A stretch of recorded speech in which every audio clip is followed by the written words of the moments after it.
Ayan po, good afternoon sa lahat. Welcome to my vlog, Inday Names Vlog. Ayan. Andito po ako ngayon sa rooftop. Naglalagay ako ng animal manure sa aking mga rose. Ayan.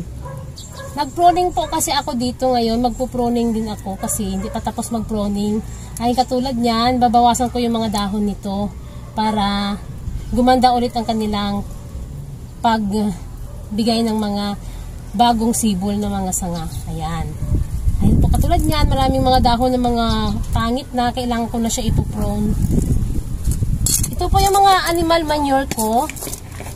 Ayan, katulad niyan, mga animal manure po yan. Matataba po ang lupa dito. Ilalagay ko lang po yan sa puno ng ng mga rose. Katulad niyan, ganyan. Nadagdagan natin siya ng lupa. Ayan.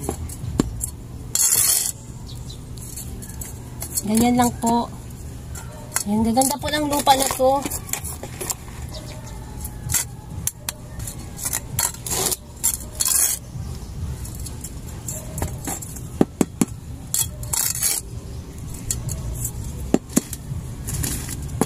Pagkatapos mong lagyan ng ng lupa na mataba, i-prune mo na po siya agad. Babawasan mo po yung mga dahon at saka yung mga bulaklak ng nalanta na katulad niyan. Ayan, kailangan mo na siyang tanggalan para maganda ang magiging resulta. Ayan. Yan mga dahon, marami kasing dahon na na-i-prune ko na to ng isang araw. Hindi ko pa po siya natapos. Katulad niyan, may mga pa, yan. Tatapusin ko po ngayon ang pagpuprune. Yan, dami-dami po kasi mga dahon ng mga tulad niyan. Hindi na magandang dahon. Kailangan natin bawasan.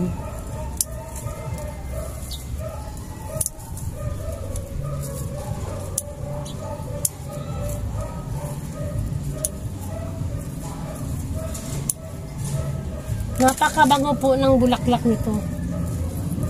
Ayan, kulay red po ito na rose. Ayan po, malusog naman po siya. Pero kailangan po natin talagang magdagdag ng mga animal manure, matatabang lupa, kasi hindi po madami ang magiging bulaklak pag hindi malusog yung ating lupa.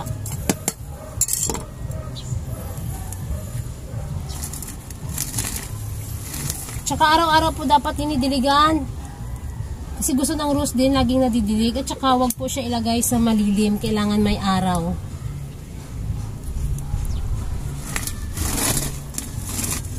Tulad niyan, malinis na siya. Ayan, napakaganda.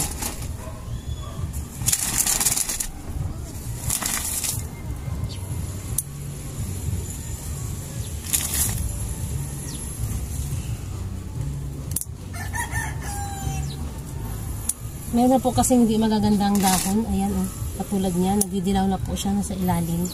Kailangan na po natin yung bawasan.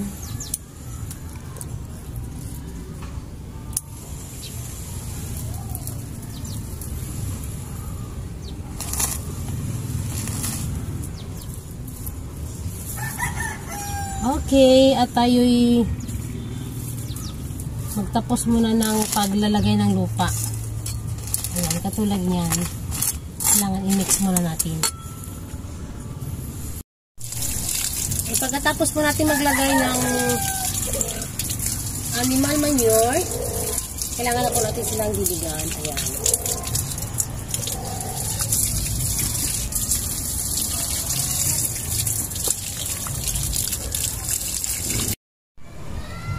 Ayan na po yung aking na-prune na rose. Ayan, update po tayo ngayon, mga ilang days. Ganito na po ang nangyari. Ayan, tumutubo na po yung mga bagong tangkay. Ayan, may bagong mga dahon na po siya. At saka parang magbubulaklak na rin siya. Ayan, ang ganda ng mga talulot nila. Ayan.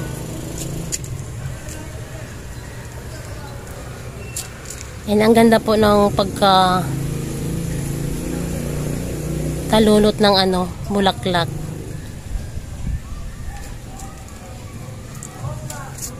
Ayan, meron pang mga sumisibol na mga maliliit. Ayan, hindi po sila sabay-sabay. Ayan, may mga bagong dahon.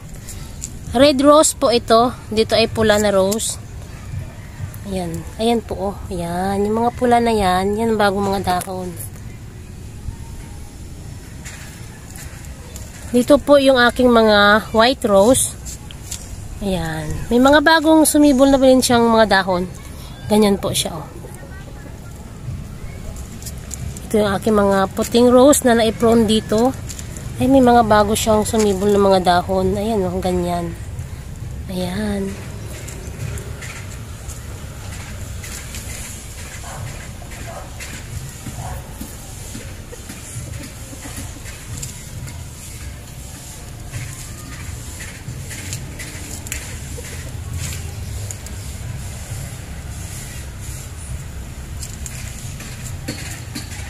Ayan, aabangan po natin yung pamumulaklak nitong mga white rose.